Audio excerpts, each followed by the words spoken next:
Okay, you can begin now. Good evening, everyone. And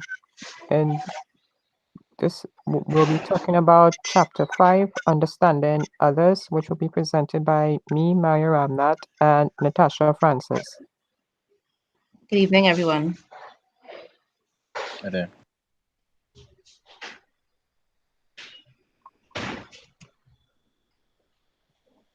Now, what makes someone an individual is their differences. For example, the way I grew up and my own experiences have influenced my character, my religion, sexuality, ethnicity, and opportunities in life make me an individual. Everyone is different to each other, however, we are all alike in many ways, which are referred to as our commonality. Understanding our individuality and our commonality is an absolute necessity for effective leadership. In this chapter, it will focus on some characteristics of leadership from the following perspectives, such as gender, ethnicity, and culture. It also discusses some leadership processes, such as conflict resolution, decision-making, and communication skills, such as empathy and assertiveness. In this table, it compares individuality and commonality. Now, in individuality, according to the Cambridge Dictionary, individuality can be defined as the qualities that make a person unique from everyone else. It can be a person's skills relating to their work, or it could be their background information, such as their gender, ethnicity, and culture, or how they perceive certain situations differently from others. Commonality, on the other hand, can be defined as the sharing of interests, experiences, or characteristics with others. For instance, in individuality, you might have a distinguished racial or ethnic trait. You might be the oldest or the youngest in a group, and you might be from a distinctive religion from the rest. In commonality, for instance, you might be in the same religion with someone else, or you might be doing the same major, you might have the same age, and both of you might agree with what is going on about the current politics. Like, you probably think the government is corrupt, or both of you agree that the government might be not. And now the challenge with individuality is that you must be aware of yourself appropriately so that you will know how others perceive you and make adjustments to your behavior, encouraging a connection with others. The challenge with commonality is that you have to participate yourself into understanding others to form a sense of community and take part in confederation for improvements.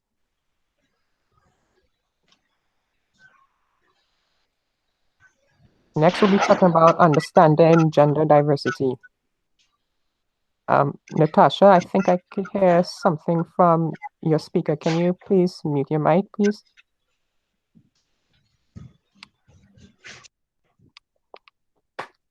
Next, we'll be talking about understanding gender diversity. Exactly how does my gender influence my attitudes and behaviors?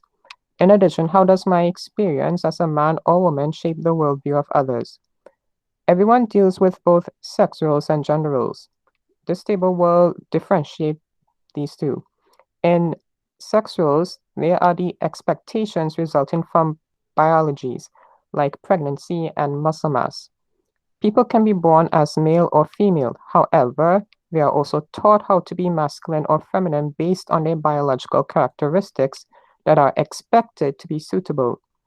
For instance, because of the male sex hormone testosterone, there's the assumption that it is the likely reason why males are believed to be more offensive and assertive than females. As such, jobs such as the sports industry are considered masculine. On the other hand, because females can bear children, it is believed that females are more nurturing than males. Jobs that involve taking care of people are considered feminine.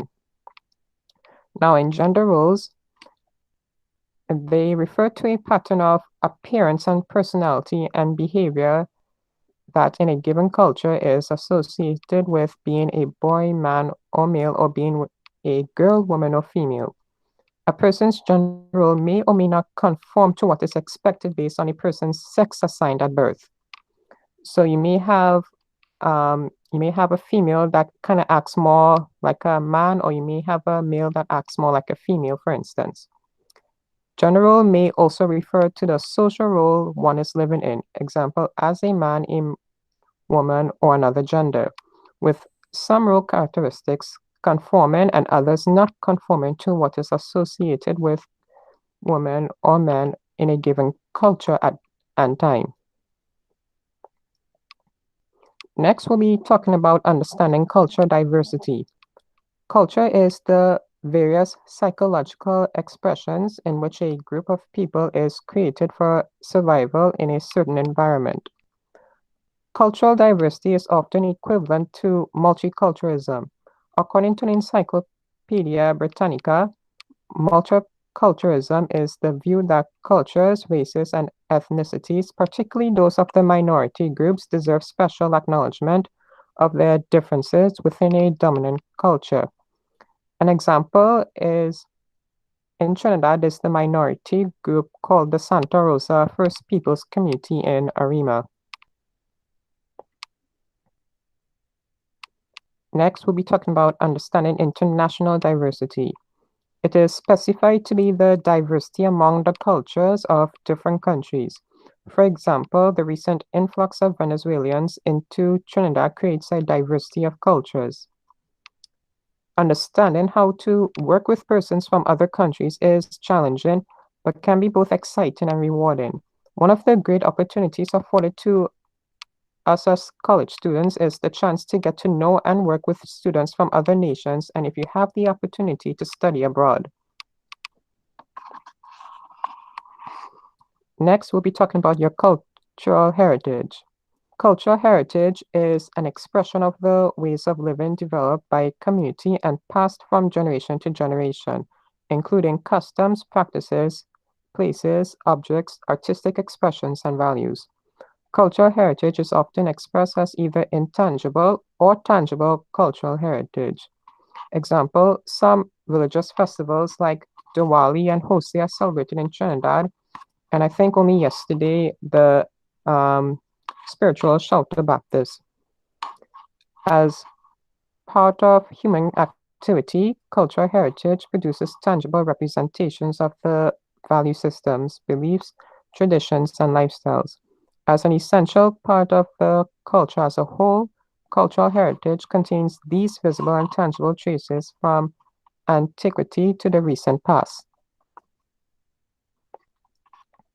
Cultural heritage is a wide concept. We prefer to concentrate on the similarities between the various sectors instead of on their differences.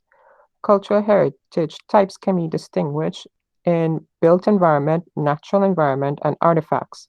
In built environment, it's normally arranged in buildings such as the Red House, townscapes, and archaeological remains. In natural environment, it's normally involved in rural landscapes, coast and shorelines such as the Maracas Bay in the north and the Mosquito Creek in the south, as well as agricultural heritage. Artifacts is normally goes with books and documents as well as objects and pictures. Next, this is a table taken from the leadership textbook. It's a step-by-step process on leading to multiculturalism. The first step towards building multicultural appreciation starts at ethnocentrism.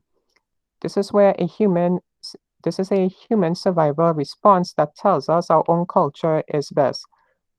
So you might be thinking to yourself that the way I live is the best and that person the way is living is not the best. Individuals at this stage may exhibit intolerance and outright hostility or aggression towards other cultures.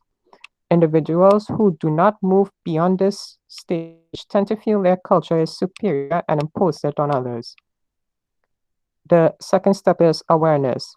This is a step out of ethnocentrism. This stage involves the acknowledgement that other cultures exist and the awareness that they have a culture.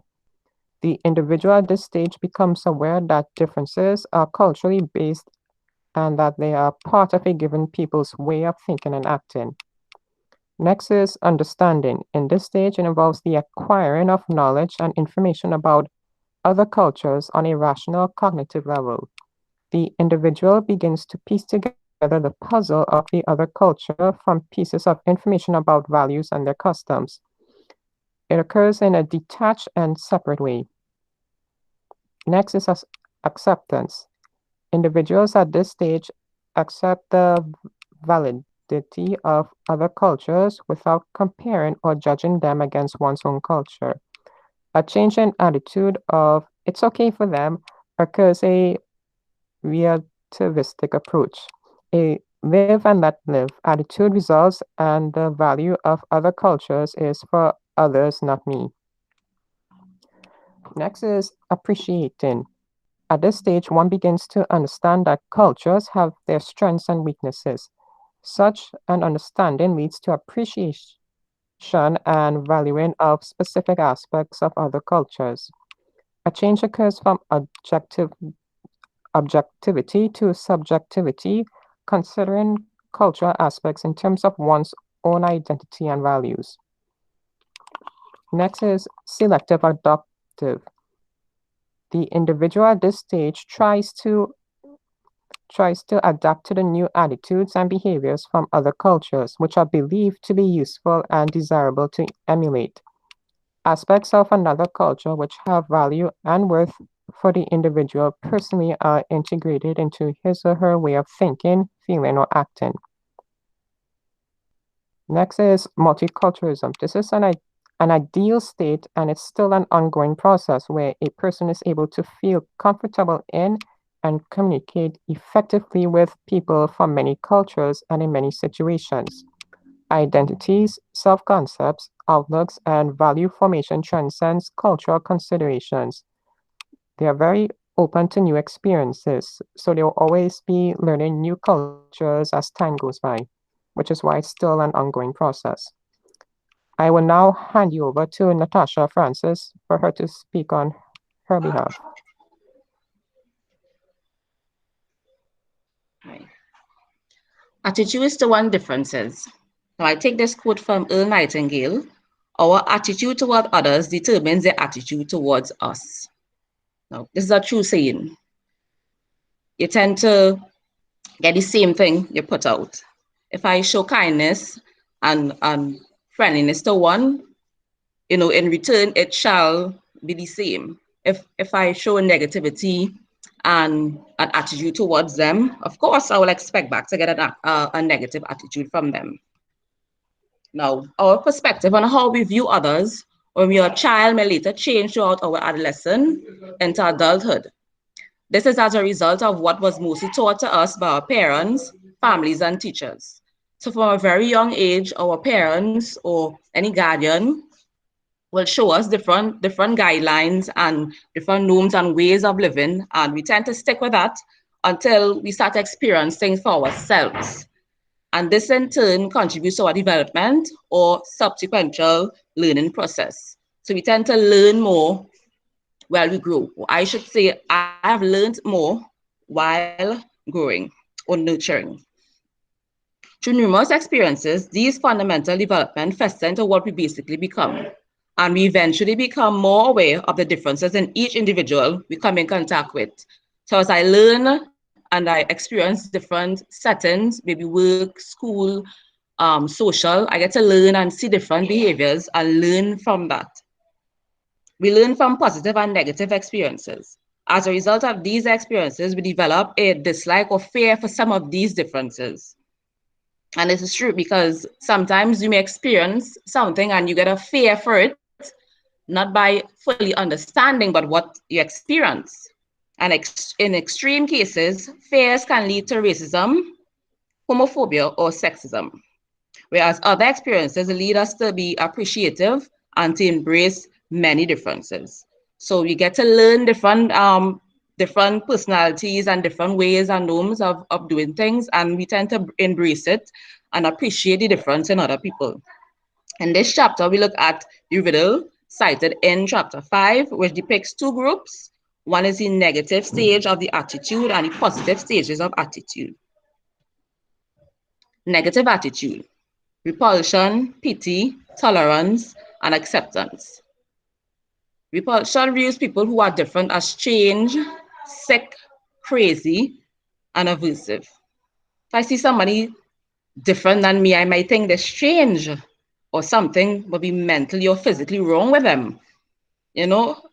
And one views anything that will change them to be normal or part of the mainstream of justifiable. So you try to justify, well, you know, they're sick, they may be crazy. Pity views people who are different as somehow born that way, feels that it is pitiful, sees being different as definitely immature and less preferred. So to help those poor individuals, one should refrain normal behaviors or reinforce, normal behaviors. So even though, you know, the thing you may be different, you try to still push your beliefs on them. If you think your beliefs and your behavior normal, you try to still force it on them and not accept their differences. Tolerance sees being different as just a phase of development that most people grow out of. You know, we always like to say, well, you know, she'll grow out of that. Thus, one should practice and tolerate those who are different as one does a child who is still learning. So you know you will tolerate a child because you know, okay, she's still learning. So you know she will improve, she will change, her attitude, her ways may change because she's still growing.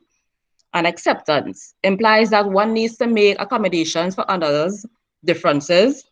It does not acknowledge that their differences identify with others or maybe the same values as one. So you try to accept it for what it is and not try to learn from others or try to compare them to your values, but not change at the same time. Napoleon Hill, another quote, a negative attitude towards others can never bring me success.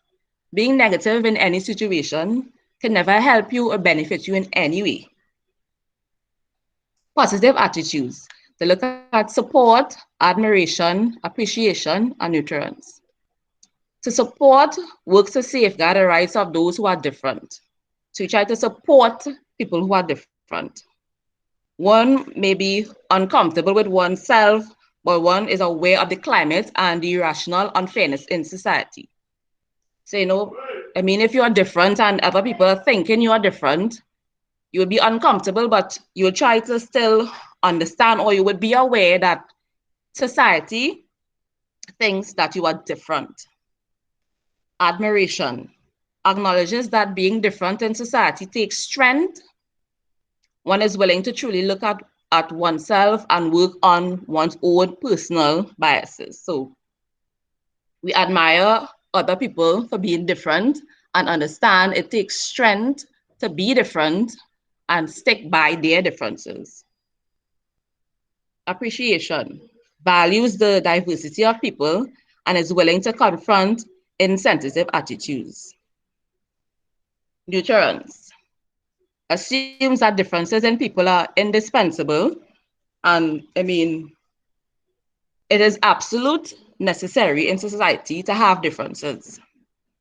Views differences with genuine affection and delight and is willing to be an advocate of those differences. So you try to nurture people who are different and understand that they are different and try to advocate, try to show people that, you know, difference is not bad, it's good. Another quote from Tom Stopford, a healthy attitude is contagious, but don't wait to catch it from others, be a carrier. Always try to enter any situation being positive. Don't try to, you know, adapt other people's ways, but try to be that person that people adapt your positivity from. Cultural influences on leadership behavior. Now, understanding how different aspects of diversity affect our cultural influences on leadership behavior. These aspects can be sex, race, ethnicity, age, sexual identity, religion, ability, or socioeconomic status. These aspects influence our own behavior and that of others in a group. Understanding these aspects is a step towards being an effective relational leader. No group is totally homogeneous. Now, No group is alike. That's what it's basically saying. Everybody is different based on these different personalities, on their styles. We can look at the different personalities as the preference, people attitudes, their value systems, style, beliefs, and opinions. All these are based on our cultural influences. Many leadership practices could be described as participative because they value and empower the followers. But relational and pluralistic leadership seeks to change the very culture of the organization or group to see the diversity of the group as a true aspect, seeing that everybody in the group is different and using that to improve and to better the group. It would be really unfair and inaccurate to describe people based on one identity. We must observe people's behavior to truly understand the differences in personality and grow from a complex interaction of their background, the factors that, to presume differences among people that are based on stereotype, we can't presume that and be a stereotype of different backgrounds. It is imperative to look at the range of human behaviors that are essential in leadership settings. Let's look at cultural influences in each leadership processes, such as communication, culture, resolution, and decision making. Now, by observing the different individual behaviors in a group, you can identify the different range of attitudes and cultural influences that each individual possesses. So we can observe people and see or have an understanding of what culture they come from. Some people may be highly verbal with strong oral traditions, well spoken. Others may be verbally reserved, likes to be quiet and not say much. Others preferring to be writers. People write well, they may not be able to speak well, so they know how to communicate better through writing. Some may be outgoing, expressive, and emotional, whereas the cultural assumptions of others lead them to be thoughtful, objective, and analytical. Some may be direct and factual. Some may be symbolic and metaphorical. Some would show you their body language, and others will show you their values and the way they approach things. And a lot other behavioral patterns you can pick up in people based on their cultural influences. Now, communication. One aspect of communication we have found to be useful is the idea of speech communities. A speech community, as the book says, exists when people share norms about how to use talk and what purposes it serves. This can be important to keep in mind because persons from different speech communities may misunderstand each other. Like say, for instance, Jamaicans, the way that they speak, they may end up in a Europe country or just America, and in certain language, or we should say twangs, other individuals may interpret it differently. They have a saying, they like to say batty boy. American or European might be saying that they might think that's a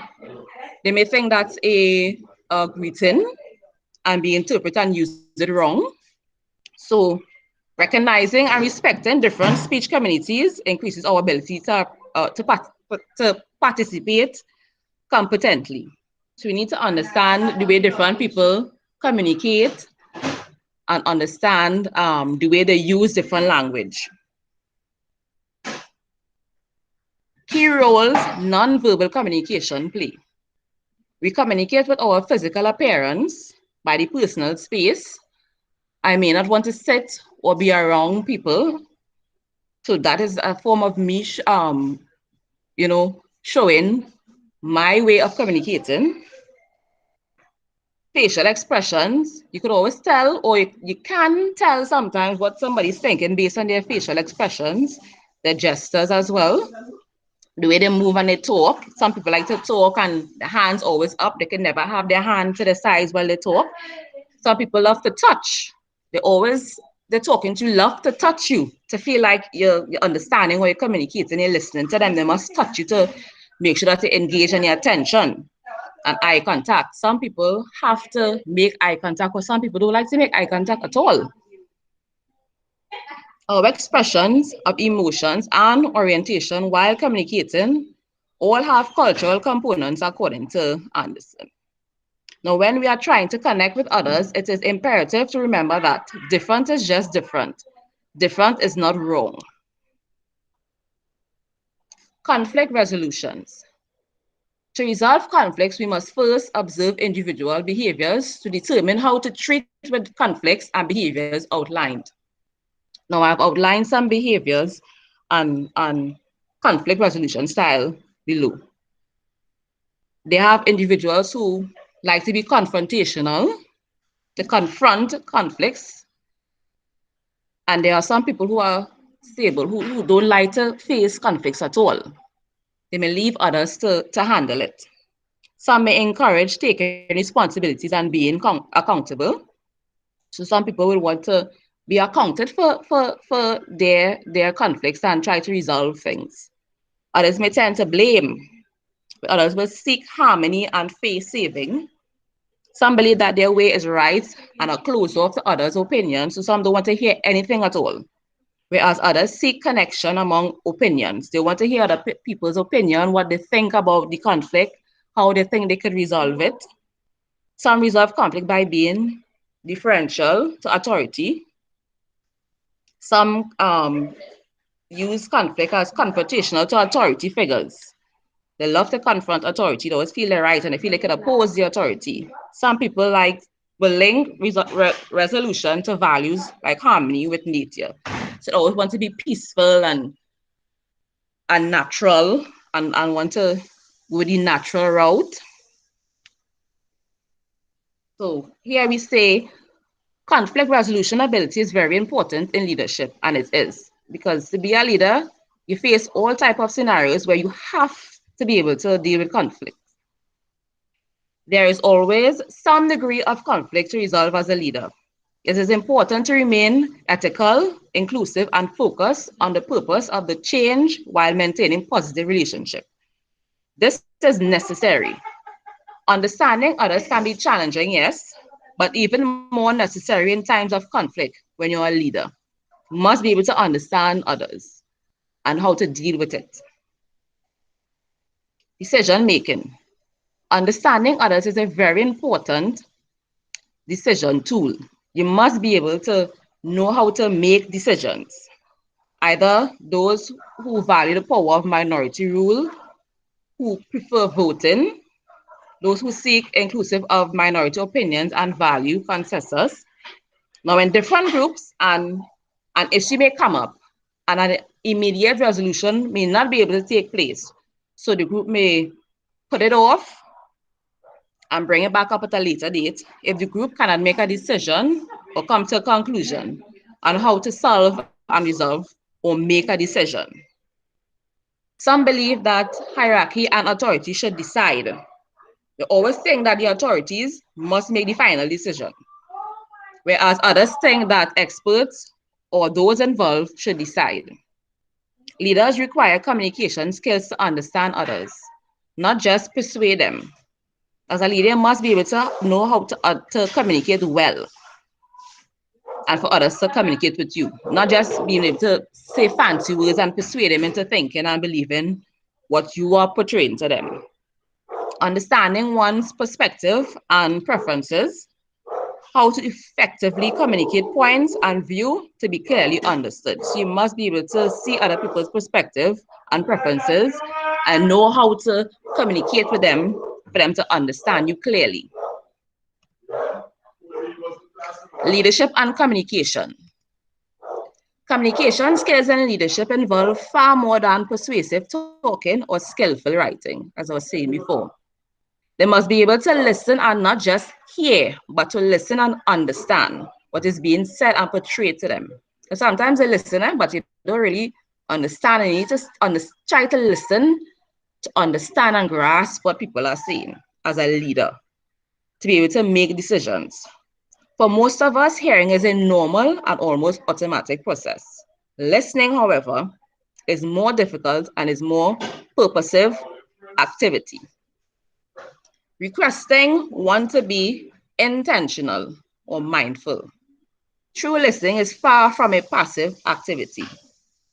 We must be able to understand and communicate well. The following is a few examples of how to understand and communicate yourself well with others. Some use empathy and sympathy. Empathy states listening with empathy means you are using another person's standards and reference points to understand that person's experience. Sympathy is putting yourself in other person's place, but retaining your own perspective and still using your own standard of judgment. In other words, sympathy is about feeling sorry or sad about the other person. You are using empathy if you are able to see yourself understanding the experiences of others from their viewpoint, imagining how they feel and connecting with the emotions others are experiencing when they communicate, sorry. This means trying to see others as they would want you to see them and becoming able to understand what others are feeling without being direct. Assertive communication. Socialization has impacted the way we have learned to interact with others. Some women feel like they have been silenced in one way or another, or had silenced themselves by assuming their opinions were of less value than others, or by being socialized to avoid conflict. Now, there are many religions who don't allow women to speak or have a say. And I mean, because of their religious practice, they can't really do anything about that. But in the instances where women are free to say and feel what they want, I think they should be more assertive to that. For centuries, women have learned to be harmonizers or peacemakers in every scenario. There are men who feel it is more manly to be aggressive, assuming that their opinions are more valued and that others should accept their directive. So men, for centuries, have feel that their way is the right way and what they say should be taken serious and valued most above women. Each individual have a right to be heard, listen, ask a question, make his or her own decision without apology. Being assertive does not mean you get your own way, but it implies you communicated well enough to be understood. It does not always mean people will go along with what you think should happen in any scenario, but that you would have done your best to respect their involvement, listen to true understanding, and be a productive community member. Relational empathy. Relational empathy talks about working effectively together and about understanding another individual perspective, culture, and content, and builds a new culture, an environment of empathy and insight. It is a mode or a manner by which we connect with others, persons, and their things.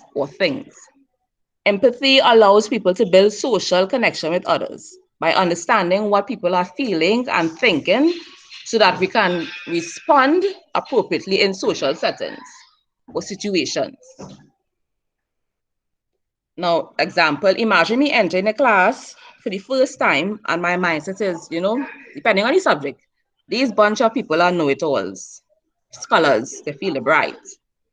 The lecturer start teaching and the students all have answers and insights to add, and I'm like, yeah, I knew it. Now imagine in a different scenario, instead me going into the classroom thinking I can learn these individuals, I can talk to different people, learn their different background, and with different perspective than mine that I could appreciate and learn. There are very real differences in the environment, and groups may be negative in one setting and welcoming in the other. The biggest difference in how a setting is perceived is how one will be in that setting and how being that way brings response in others. Building this new culture of thinking will help us understand others and answer this question: how am I like everyone else here? Now, this chapter summary is more about understanding others, being understood by others. It will create an effective organizational or group environment for a good leader. Unfortunately, for many, these are the challenges many face when trying to become an individual of relational leadership. Truly understanding the influences of our cultural heritage, gender, and other aspects of our differences helps us work together towards a change. We are more alike than we are different when we examine each individual and their personalities. Expecting commonality, goodwill, and shared purpose can become a self-fulfilling prophecy. When we understand and become fully aware, it helps us create a new third culture in any group and become successful leaders. In conclusion, in order to succeed, what we are saying is you must first look at the bigger picture. Consider all the possible scenarios in every situation and in each environment. According to the authors in the chapter, there are 3 questions you should always ask yourself in any setting. How am I like no one else here? How am I like others here? And how am I like everyone here? We are all unique and carry our own individuality and to any given situation. This chapter discusses your skills, background, and preferences that create a unique person, you. But in reality, you are not alone. There are many people that carry the same personality as yourself. Once you really pay attention to everyone you come in contact with, your attitude towards differences will change. It also expanded or enhanced our perspective on gender, ethnicity, and culture. It looked at a leadership purpose, such as conflict resolution, decision making, empathy, assertiveness, and most importantly, communication skills. The key to becoming an empowering and truly inclusive is to understanding differences in people and differences in others. Thank you, sir. That's the end of our presentation. All right. Are there any questions that people would like to ask? Well, sir, I have a question, but it requires feedback from the audience. Good, no problem. Um, Anyone in the audience, was there any, at some point in time in your life, that you had to understand someone or a group of people had to understand yourself? You don't have to speak long. It could be short. I'm pretty sure everyone must have been in that situation before. Well, I Could think, you? sorry. No, I was going to ask him to clarify, but go ahead if you understand. Well, I think that, as Mario said, we would have all been placed in that situation at some point. If you are in the workforce, then it takes, some appreciation of others around you in order to work in tandem with them. So I would say yes, especially when, you leave one job where you're pretty much accustomed. I hope you can tell me if I going astray. But for instance, if you're working somewhere for a lengthy period of time, let's say, more than 5 years, between 5 and 10 years, and then you're leaving that institution to start afresh somewhere else. It takes some getting to understand and know other people before you could fully appreciate, the culture of the organization, etc.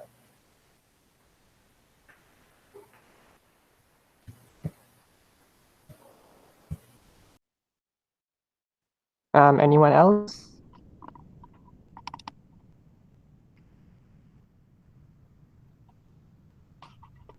Okay, I guess no answers then. All right. Okay, so I'm going to stop the recording now.